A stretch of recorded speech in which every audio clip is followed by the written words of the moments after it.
में अगर कोई लड़का ख्वाहिश जाहिर कर दे कि मैं लड़की को देखूंगा तब शादी करूंगा, तो जो पुराने लोग हैं वो उसको गाली देते हैं, तो बहुत बेशर्म है ये लड़का लड़की देख के शादी करेगा ये। और हर किसी की ये कोशिश रहती है, चूंकि हुजूर की महफिल है। बेस कम कीजिए, ट्रेबल खोलिए, साउंड लूज छोड़िए। कहाँ गए ऑपरेटर साहब, किधर हैं? माइक्रोफोन कोई दूसरा है तो उसको लगा दे। ये देखें जरा। Hello hello hello. दोनों सेम, लेकिन साउंड जरा सा लूज छोड़ के खोलो बाबू।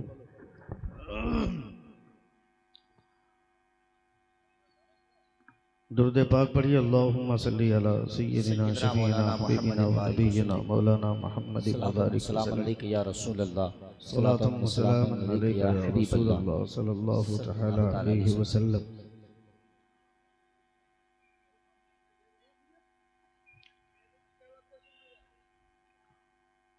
और किसी को जाना है क्या? मैं आजकल सिस्टम बदल दिया हूँ। अब मैं जाने वालों को रोकता नहीं हूँ, बल्कि पूछ कर भेज देता हूँ। कुछ तो चेंजिंग होनी चाहिए। जलसों में आप नहीं बदलेंगे तो हम ही लोग बदल जाते हैं। जब आप लोगों को बोलने के बाद भी आप लोग नहीं मानिएगा तो हम ही लोग बदल जाते हैं कि हम लोग भेजना शुरू कर देंगे। अब क्या फर्क पड़ता है? हुजूर की माफी। हाँ बाबू, ए बाबू, अकेले मत जाओ, एक दो टुक और लेके जाओ ना। फिर दुकान के पास अड्डाबाजी करने में मन नहीं लगेगा।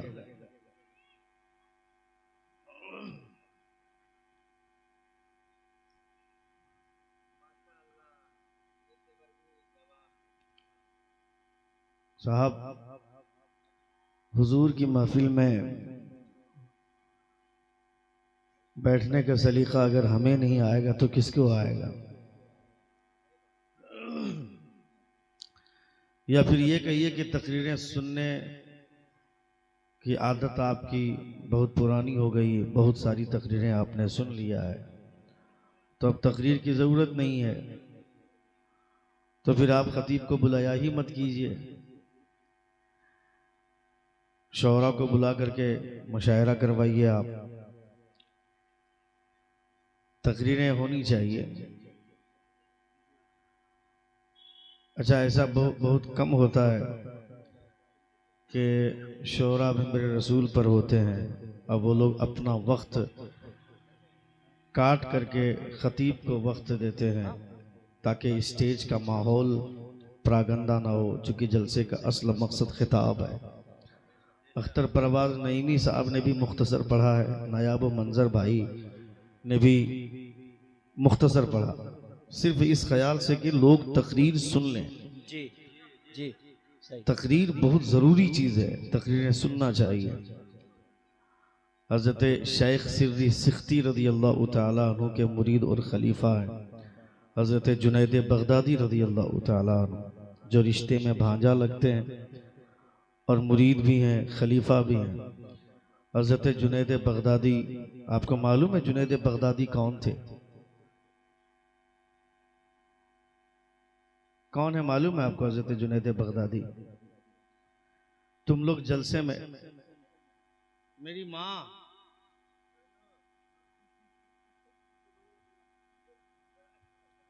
स्टेज के करीब में अगर औरतों का पिंडाल रहे तो फिर यहाँ एक तकरीर होती है, वहां 50 तकरीरें होती रहती हैं। और इधर की तकरीर का हौसला टूट जाता है जब उधर की तकरीर शुरू होती है, इसलिए वो तकरीरें बंद नहीं होती हैं। हम लोग माइक पर बहुत ज्यादा बोलते हैं, लेकिन जब घर में रहते हैं तो हम लोगों की भी आवाज थोड़ी धीमी निकलती है। ये वो कौम, समझ रहे हैं आप?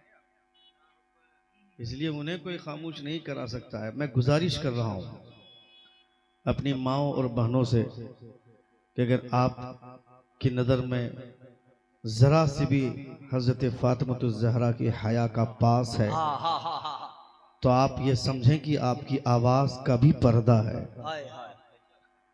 आप न्यूज चैनल पे न्यूज बोलने वाली उस एंकर की तरह आवारा मत होइए जो अपने हुस्न की भी नुमाइश करती हैं और मुर्गों की लड़ाई में अपनी आवाज़ की भी बेपर्दगी की मुजाहरा करती हैं। अल्लाह ये इस्लाम है।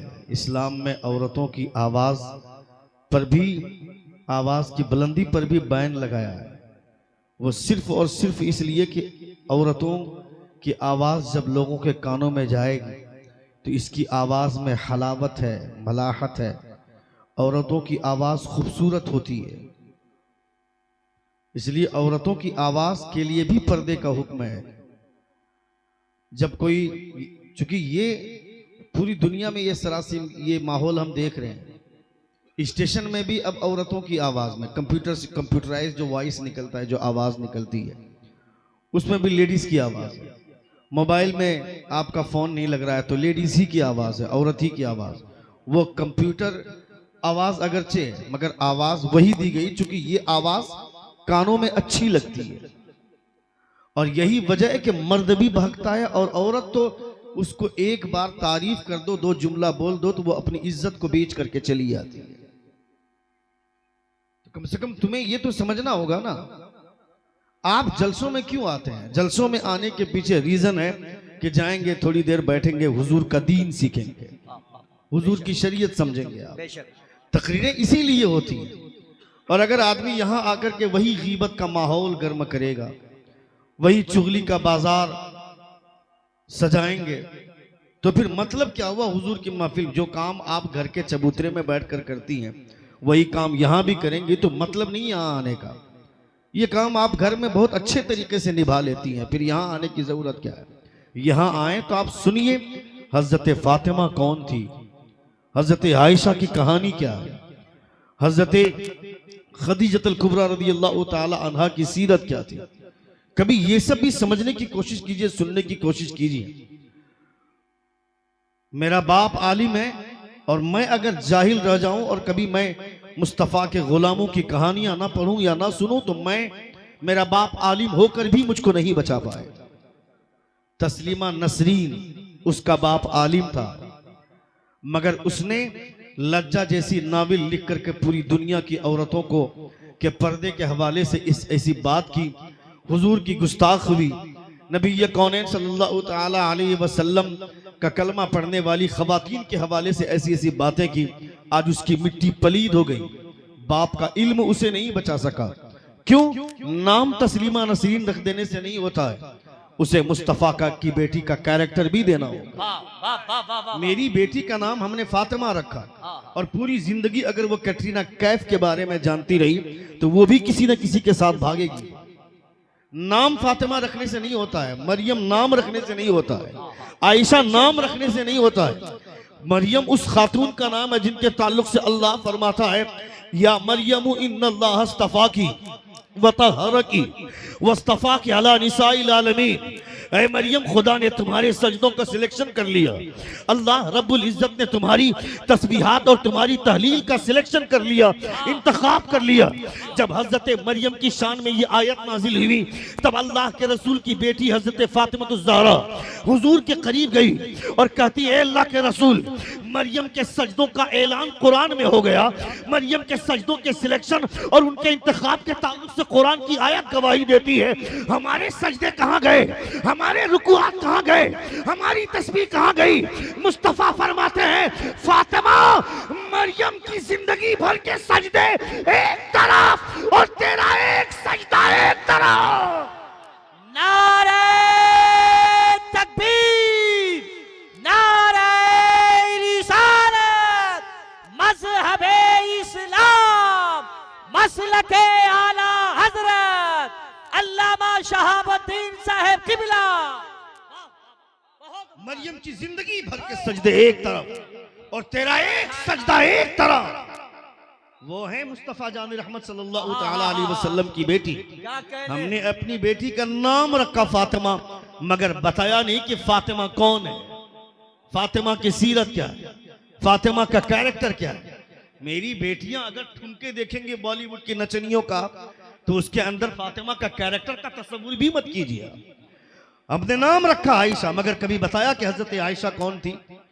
हजरत आयशा उस खातून का नाम है जिनकी शान में अल्लाह रब्बुल इज्जत ने कुरान मुकद्दस का 18वें पारे में 18 आयतें नाजिल फरमाई। सुभान अल्लाह। हजरत आयशा की शान में सिर्फ वाह वाह वाह। जब नबी कौनैन सल्लल्लाहु ताला अलैहि वसल्लम की ज़ौजा, हम तमाम मोमिनों की माँ हजरत उम्मुल मोमिनीन हजरत खदीजतुल कुबरा रज़ियल्लाहु ताला अन्हा का विसाल हुआ। हुजूर गमगीन थे। नबी कौनैन सोए हुए थे। अल्लाह रब्बुल इज्जत ने ख्वाब में हजरत आयशा का चेहरा दिखाया। कहा मेरे महबूब आप परेशान मत होइए, जिस तरह आपका साथ हजरत खदीजा ने दिया है, अब आपकी जिंदगी में आपका साथ हजरत आयशा देगी। कभी इन नेक सिफत खवातीन की कहानियां पढ़ी है, हमने कभी बताया नहीं। तकरीर अगर आप नहीं सुनते हैं, नहीं सुनना चाहते हैं, मत सुनिए। आप खुद तकरीर कीजिए।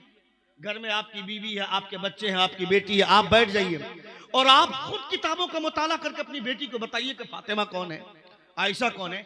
क्योंकि आपकी बेटी घर में बैठ करके बम्बई के बारे में जानती है। आपकी बेटी घर में बैठ करके वो बॉलीवुड के उस स्टार के बारे में जानती है, जो स्टार असल में नहीं है, ये नाचने वाले लोग हैं। जिसको बॉलीवुड के स्टार बोलते हैं, they are not star. Star कौन है? हुजूर से सुनो। मुस्तफा फरमाते हैं अस्हाबी कन्नुजूम बिअय्यिहिम इक्तदैतुम इह्तदैतुम।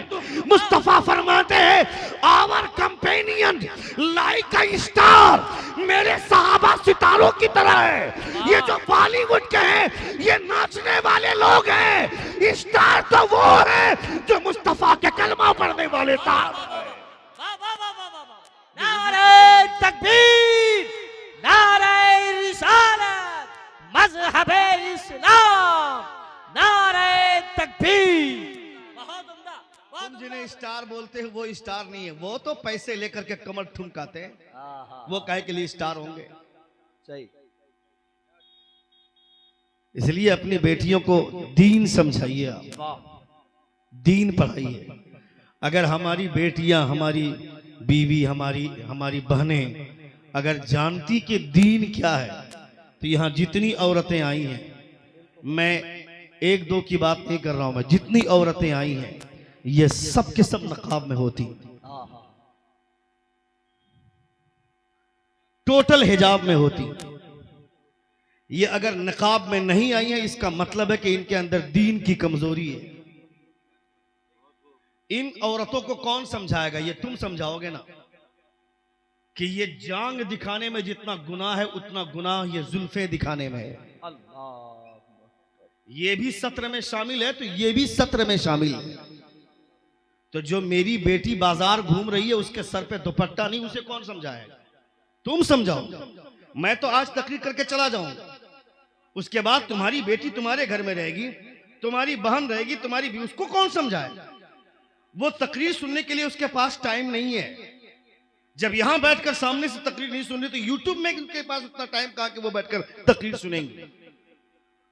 एक लड़की के लिए सबसे बड़ा हीरो उसका बाप होता है। बेटी के लिए वो सबसे ज्यादा फॉलो शादी से पहले अपने बाप को करती है। इसलिए बाप को चाहिए कि वो अपने घर में बैठ करके अपनी बेटी को बताए कि बेटी तुम फातिमा जानती हो? फातिमा किसका नाम है? कभी आपने पूछा? कभी आपने पूछा हजरत आयशा कौन है? आपकी बेटी का जवाब सुनते तब आपको पता चलता। अगर आपकी बेटी की जानिब से जवाब ये आता कि अब्बू जान फातिमा वो खातून है जो हुजूर की बेटी है और उनकी जुल्फों को कभी आसमान ने नहीं देखा है, अगर आपकी बेटी ये कह दी होती तो फिर तुम्हारा जवाब होता बेटी जब हजरत फातिमा की जुल्फों को आसमान ने नहीं देखा है तो तुम बगैर दुपट्टे के बाजार कैसे घूम रही हो? ये आप बताते ना। जब आप तकरीर ही नहीं सुनिएगा तो आप कैसे बताइएगा? आपके पास तो टाइम नहीं मदरसा जाने के लिए। मदरसा आप जाते नहीं हैं। मदरसा आप तब जाते हैं जब आपके घर में कोई मर जाता है, तब आप मजबूरन जाते हैं। कहते हैं मुफ्ती साहब 10 गो बच्चा भेजिए और बहुत जल्दी जल्दी बच्चे पढ़ करके खत्म कर देते हैं। उनको बोलिए 4 खत्म पढ़ेंगे मेरे मदरसे के बच्चे। 4 खत्म पढ़ेगा तो मगफिरत होगी, 1 खत्म पढ़ के आगे मगफिरत नहीं होगी। ये किसने कहा कि 4 खत्म पढ़ेंगे तभी हमारे बाप बख्शे जाएंगे? और फिर ये क्या गारंटी है कि मदरसे के बच्चे पढ़ देंगे तभी मगफिरत होगी? आप मोहब्बत से एक मर्तबा अल्हम्दु शरीफ पढ़कर अगर आपने दर्द के साथ दुआ मांगकर अपने बाप की रूह को भेजा तो याद रखें, मदरसे के बच्चे तजवीद की रियायत के साथ कुरान की तिलावत कर सकते हैं, मगर वो दर्द नहीं ला सकते जो दर्द बाप के मरने के बाद बेटे के सीने में पैदा होता है। इमाम साहब के जुमले हसीन हो सकते हैं, खूबसूरत हो सकते हैं, मगर वो दर्द नहीं आएगा जो दर्द माँ के मरने के बाद बेटे के सीने में पैदा होता है। और हुजूर फरमाते हैं, दुआ जुमलों की खूबसूरती नहीं, सीने के दर्द से कबूल होती है। ये कैसे जानेंगे कि आपकी दुआ कबूल हुई कि नहीं हुई? ये कैसे जानेंगे? ये कोई नहीं जानता। आप जोहर की नमाज पढ़े, ईशा की नमाज पढ़े, फजर की नमाज पढ़े, ये कैसे जानेंगे कि आपकी नमाज कबूल हो रही है कि नहीं हो रही है? ये कोई बता सकता है? हज करके गए, 8 लाख रुपया खर्च किया, हज में लौट करके आए, ये कैसे जानेंगे कि हमारा हज कबूल हुआ कि नहीं हुआ? ये कोई नहीं बता पाएगा, लेकिन उसकी कुछ निशानियां हैं। बता दूं क्या? बता दूं क्या? कितने लोग सुनना चाहते हैं? एक बार खड़े हो जाएं। जितने लोग सुनना चाहते हैं खड़े हो जाएं और करीब आ जाएं।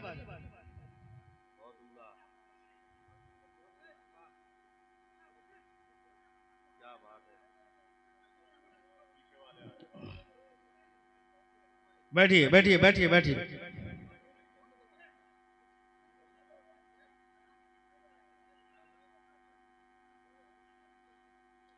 बैठ जाइए भाई,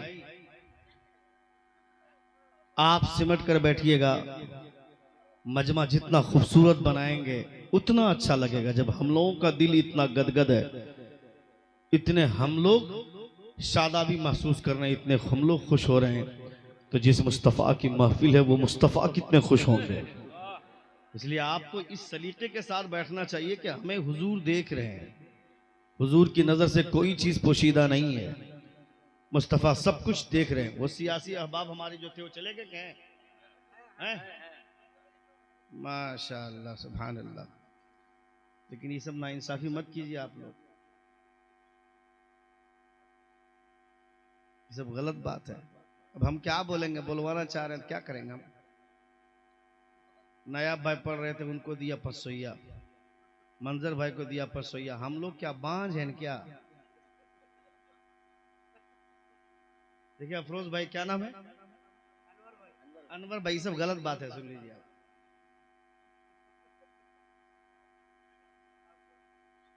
मिलेगा ही, उनको तो मालूम है, लेकिन बोलना पड़ता है, यही सब दिक्कत की बात है।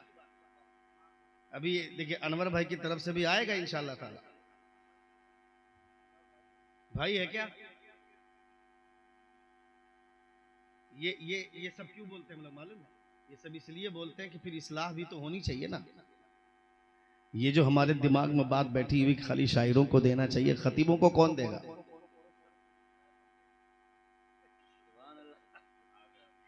खतीबों को भी देना चाहिए। सुभान अल्लाह, अल्लाह सलामत रखे माशाअल्लाह। क्या बात है, हम लोगों से मत टकराइए आप लोग। एक बार जोर से कहें या रसूल अल्लाह, और एक बार कहें या हबीब अल्लाह। बहुत अच्छे लोग हैं। अल्लाह रब्बुल इज़्ज़त आपके जज्बात को सलामत रखे, आपके एहसासात को सलामत रखे। मैं कहना ये चाह रहा हूं कि अपने बच्चों को दीन समझाइए। आपके यहाँ बच्चों की शादियां होती हैं, लड़की सामने रहती है, 8-10 लोग देखने के लिए आते हैं ना। वो जो 8-10 लोग देख रहे हैं उस एक लड़की को, ये बेहतर है क्या? ये देखना चाहिए क्या? लड़की कपड़ा पहन करके आती है, बिल्कुल तैयार होकर के आती है, और आकर 10 लोगों के सामने जाकर के बैठती है। अब वो 10 आदमी नरेटी तक ठूस के जाता है वो, और फिर घर जाकर के बोलता है कि हमको लड़की पसंद नहीं। आपको नहीं मालूम कि उस वक्त उस लड़की के दिल पर क्या गुजरता है। ये सिस्टम ही गलत है। इस सिस्टम में हम सब लोग घिरे हुए हैं, मैं खुद को भी शामिल कर रहा हूं, क्योंकि ये कल्चर हमको जो मिला है ये कल्चर ही बेहतर नहीं है। ये सिस्टम के तले हम लोग दबे हुए हैं। उलमाए किराम फरमाते हैं कि जिस लड़की से रिश्ता करना चाहते हैं उस लड़की को वो लड़का देखे जो शादी करने वाला है, और वो भी इस तौर पर देखे कि लड़की को पता न चले कि हमें देखने आया। और यहां तो पहले से ही ऐलान हो जाता है। और अगर आज के डेट में अगर कोई लड़का ख्वाहिश जाहिर कर दे कि मैं लड़की को देखूंगा तब शादी करूंगा, तो जो पुराने लोग हैं वो उसको गाली देते हैं, तो बहुत बेशरम है ये लड़का लड़की देख के शादी करेगा। ये जो रिस्क आपने लिया वो रिस्क उसको लेने के लिए क्यों मजबूर कर रहे हैं? कोई हर्ज नहीं है। अगर किसी को कोई लड़की अगर अच्छी लगती है उसे निकाह का पैगाम देना कुरान में जायज है। वला ला जुनाह अलैकुम फीमा अरदतुम बिही मिन खितबतिन निसा। अगर कोई लड़की अच्छी लगती है तो आप उसको निकाह का पैगाम दीजिए, प्रपोजल नहीं, लविंग का। तुम लोग लड़की देख करके प्रपोज करते हो, that's not better, that is the wrong idea.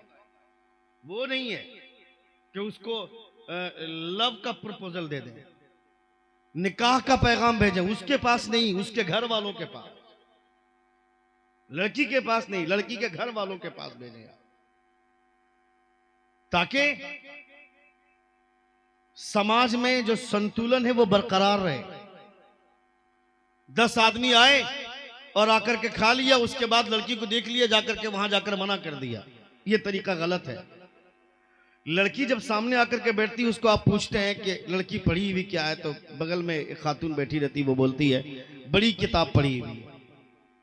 बड़ी किताब मतलब, जोर से बोले, बड़ी किताब मतलब कुरान शरीफ, यानी कुरान से बढ़कर कोई किताब नहीं है, ये कायनात की सबसे बड़ी किताब कुरान, वो कुरान पढ़ी हुई। मगर उस लड़की से पूछो कि कुरान सिर्फ पढ़ने के ख्याल से पढ़ी है या समझने के ख्याल से? हमारे उलमा फरमाते हैं कि कुरान पढ़ने के ख्याल से नहीं, दीन समझने के इरादे से कुरान पढ़ना चाहिए। कुरान समझते ही नहीं, कुरान तो बहुत दूर की बात है, हमें जरूरी मसाइल तक याद नहीं रहते हैं, जरूरी मसाइल तक ख्वातीन नहीं जानती, औरतें नहीं जानती, उसे कौन समझाएगा? उसे आप समझाइएगा ना, आप तकरीरें सुनिएगा, किसी आलिम के पास बैठ करके अगर आप दीन की बातें सीखिएगा, सुनने की कोशिश कीजिएगा। उलमा फरमाते हैं जब किसी आलिम के पास बैठो तो उसे कोच मारो। कोच मारे का मतलब समझते हैं?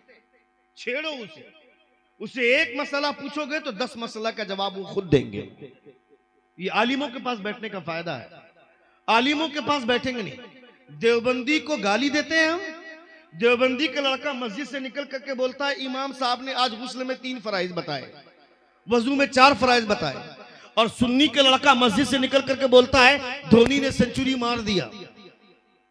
यही करने गया था मस्जिद से निकल करके इमाम साहब को पूछना चाहिए था कि इमाम साहब मैंने सजदा ऐसा किया है, मेरी नाक उठी हुई थी, बताइए मेरा सजदा ठीक से हुआ कि नहीं, अगर नहीं हुआ तो सजदे का ढंग बता दीजिए। मगर इमाम साहब को यह पूछने के बजाय इमाम साहब कई कमरे में जाकर बोलते हैं इमाम साहब सामी ने विकेट ले लिया 4 गो, मोहम्मद कैफ ने सेंचुरी मार दिया। मैं कहता है बेवकूफ, कौन है वो धोनी, कौन है वो जहीर खान, कौन है मोहम्मद सामी और मोहम्मद कैफ? ये लोग तुम्हारा नाम तक नहीं जानते हैं। मस्जिद से निकलकर इनके बारे में पूछता है, मगर जो इंसान मदीने में आराम करते हुए 24 घंटे तुम्हारे बारे में सोचते हैं वो मेरे मुस्तफा हैं, आमना के लाल हैं। तुम उन्हें याद करो न करो, 24 घंटे मुस्तफा तुम्हारे बारे में सोचते हैं। नारे तकबीर, नारे रिसालत, मसलके आला हजरत उलमाए अहले सुन्नत, सरजमीने सठियारा बोचागाड़ी, नौजवानाने कमेटी, नारे तकबीर, सुभान अल्लाह माशाअल्लाह। अल्लाह रब्बुल इज्जत हमारी नमाजों को, हमारी इबादतों को कबूल कर रहा है, ये कैसे जाने? दुआ आपकी कबूल होगी कि नहीं होगी ये आप कैसे जाने?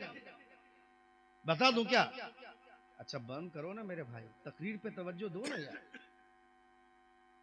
मोबाइल ही में सुनना है तो बहुत सारी तकरीरें हैं यूट्यूब में, वो सब सुन लेना। मगर अभी मैं लाइव हूं तो मुझको सामने बैठ करके सुनो ना। कितने लोग सुन रहे, जरा हाथ उठाकर कहें या रसूल अल्लाह, और एक बार कहें या हबीब अल्लाह। आपके हाथ में पत्थर नहीं है तो पत्थर भिजवा दें, वहीं से फेंकिए और मेरे सर पे मारिए आप। जब आपको हम बैठा नहीं पाएंगे तो क्या करेंगे जी के।